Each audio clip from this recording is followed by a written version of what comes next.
my friends, and welcome back to another summer reading artist take-home craft. This week we're focusing on Elizabeth Catlett, and we will be recreating this art piece of hers using scratch paper. So what you're going to have in your kit, make sure you take out all your supplies, is you're going to have this reference image. You'll notice it has dark black lines and then lighter gray lines.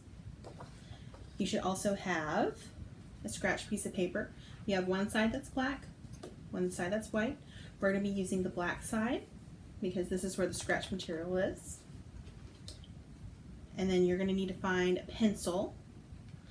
And in your kit you should also have a wooden stylus. So you've got the sharp edge, you have a more blunt edge. So the first thing we're going to do is we're going to take our reference image and line it up with our black sheet of paper. So what I'm doing is I'm knocking the pages, and I want this top right corner to match.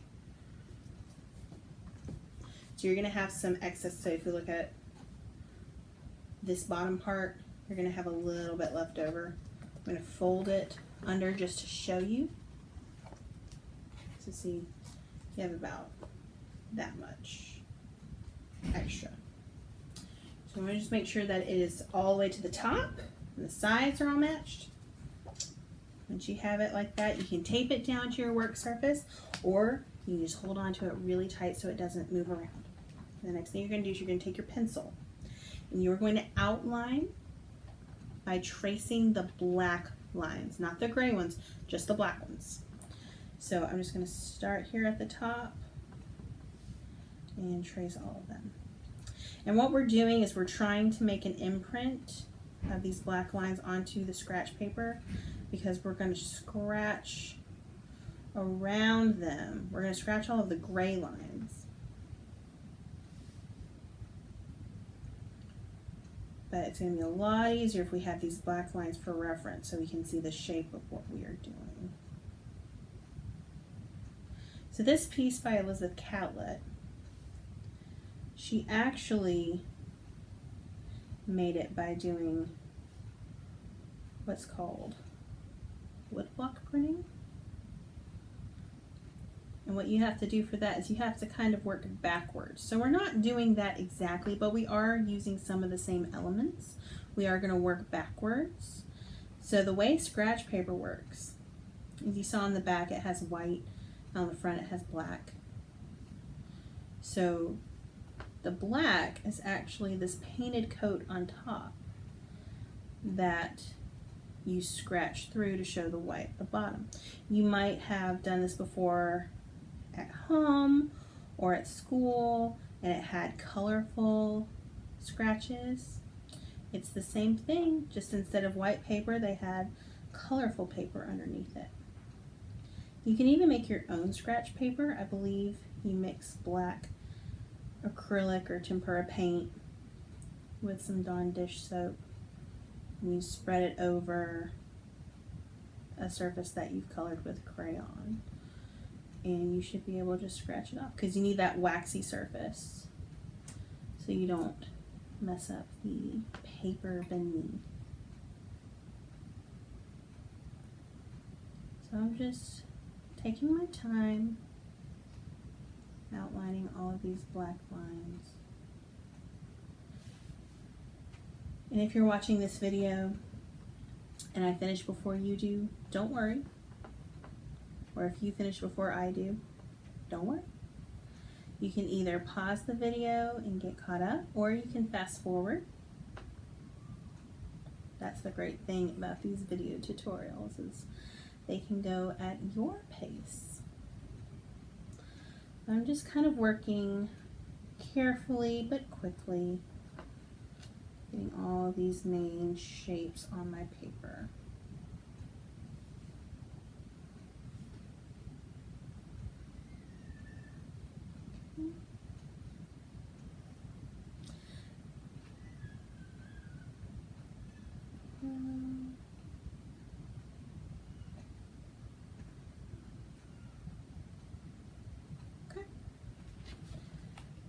Like that.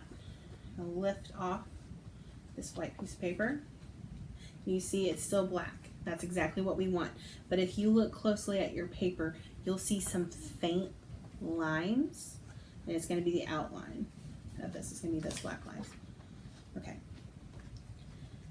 So we have our traced image, and we have our reference photo. You're going to use your scratching stick.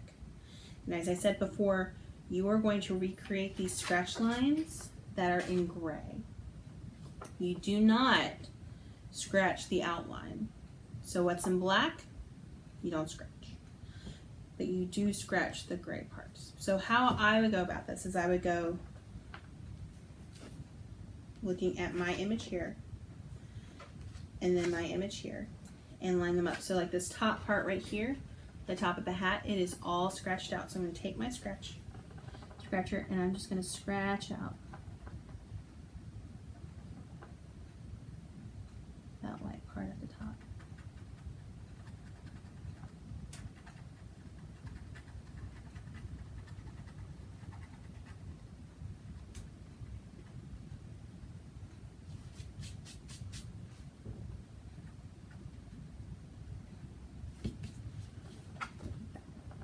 You see how once I scratch it, it's white beneath? That's why we don't want to scratch out the outlines, because we want those to stay black, okay? So the next section I have is going to be right next to it. It's this part of the brim of the hat, and I've just got these little line marks, kind of this hatching style. I'm just going to go and follow that. So it's kind of like coloring within the lines. You've got your trace lines and you're going inside them. You don't want to go outside them, but instead of coloring it all the way through, which you could, you are just doing these scratches. And that's going to give it this really nice texture look, and it imitates that woodblock texture that if you look at the original Elizabeth Catlett art print, you can see. You can see that she's got all these little lines, and the reason is because she had to go into a stamp and she had to hand carve all of that out. And what they call those little lines and things that you still see instead of the clean, smooth block is chatter. And a lot of artists like the way the chatter looks because it looks homemade. It gives it a nice texture to the piece. Maybe that's what they're going for their aesthetic. Things like that. If you're interested in carving out your own stamps and woodblock, I would recommend looking at YouTube videos on how to do rubber stamp printing. It is a lot of fun. All you need is an eraser and some carving tools and permission from your grown-up. But maybe if you're older and your grown-up's interested in helping you out, it might be a fun summer project if you think that this project is fun, if you like the way it looks at the end. So I'm just going around right now and I am finishing out this hat because I want you to see what I'm seeing. And I've noticed that I have not traced some of these lines dark enough on my black paper. So just be sure when you're outlining with pencil that you go over it really carefully, really thoroughly. I have done this project about 4 times now in preparation for this video, so I feel very confident that I can remember what the spaces look like, and then I also have my reference image that I'm working from. So I'm going to keep going, and I encourage you all to as well. If you ever hit a snag in your art, just keep going. You never know what you're going to create. Maybe it will be something magical. I always like to remind myself that chocolate chip cookies were made by mistake. And if something that delicious could be made by mistake, then I imagine something beautiful can be made by mistake as well.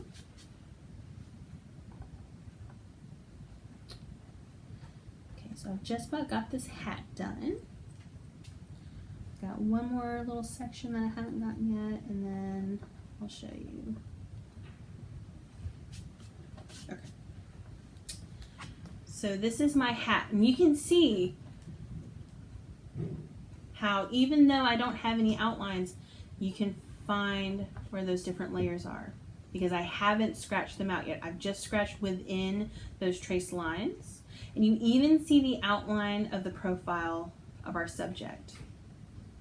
Okay, so just keep going, work section by section, take your time, experiment with texture, experiment with motion. You don't have to get this done very quickly. You don't have to get this in a day. This can be something you work on all summer. It can be something you finish in 5 minutes. It doesn't matter. It's all up to you. If you don't want to do this particular project and you just want to play with a scratch paper, by all means, absolutely go for it. I'm just showing you what this project is and how to do it with the best results, okay? So I'm going to go ahead and move on to the head. I'm just going to follow these lines that I have here. Forehead. One thing I love about woodblock printing is the motion. I love that the lines go with the general shape of the subject, but also like when we're moving across the forehead, we're going left to right as opposed to up and down, because we're trying to smooth out that shape. And I don't know if it's intuitive by nature or what, but I find it very soothing to kind of carve out these shapes with these almost planar lines, topographical lines, you know.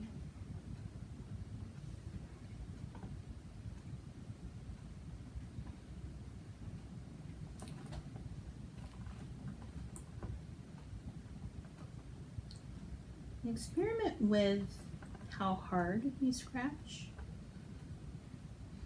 Change the angle of that scratch bit just a little. See if you can get smaller, finer lines, or if you want a big, big line.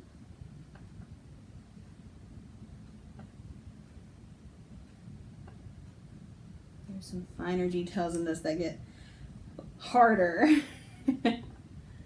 when you are trying to be more detailed, more finesse. And this is a hard project. I don't want anyone to get discouraged, but I also want you to know that if you feel like, wow, this is hard, this is hard. I wanted to highlight some really incredible artists this summer and showcase their art and make it presentable in a way to where you can recreate it. But honestly, sometimes it is just hard to make these art pieces approachable. And that's why I encourage you that if you're getting too frustrated and you just want to do your own art, by all means, please go through and do your own design. What can you do with it? What can you carve out? Can you carve out a tiger, or maybe your cat or dog? I might do my dog.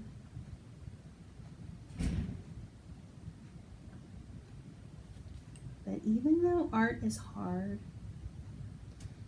it is so worth it. The only way to get better at something is to practice, practice, practice. I've been drawing since I was about 6 years old, and I can attest that the best way to get better is just to keep on practicing.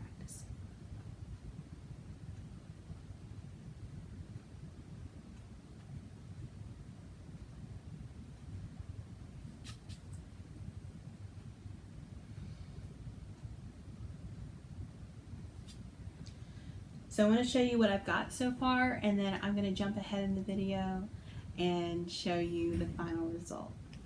But so far I just want to show you I've got the beginnings of the face along with the hat. You can start to see the shapes coming into focus. Those fully colored in spots on the reference photo, you're going to fully carve out to where that white shows, okay? So I'm going to keep going, and I hope you do too. If you need to pause this video, please do so. But I'm going to skip ahead, so I hope to see you there.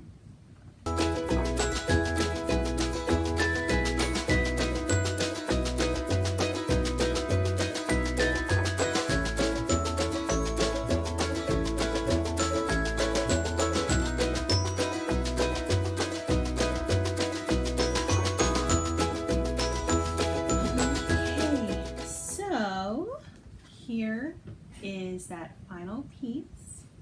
I messed up a little bit on her lower lip, but you notice you can still tell what it's supposed to be. So the last thing you can do is you can fill in this background if you want to. What I would recommend is just kind of doing some hash marks down, all going up and down vertically. You can do whatever you want, but this is inspired by the original piece, so I know it works.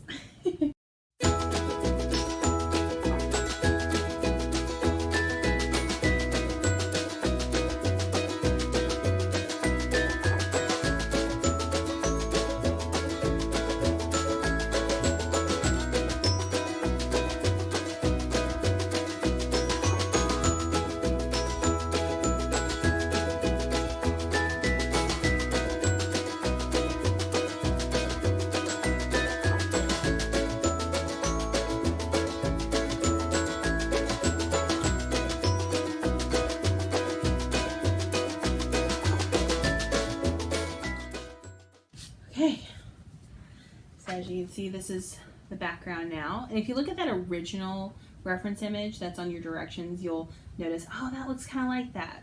So that's one option, or you can keep the background black like this.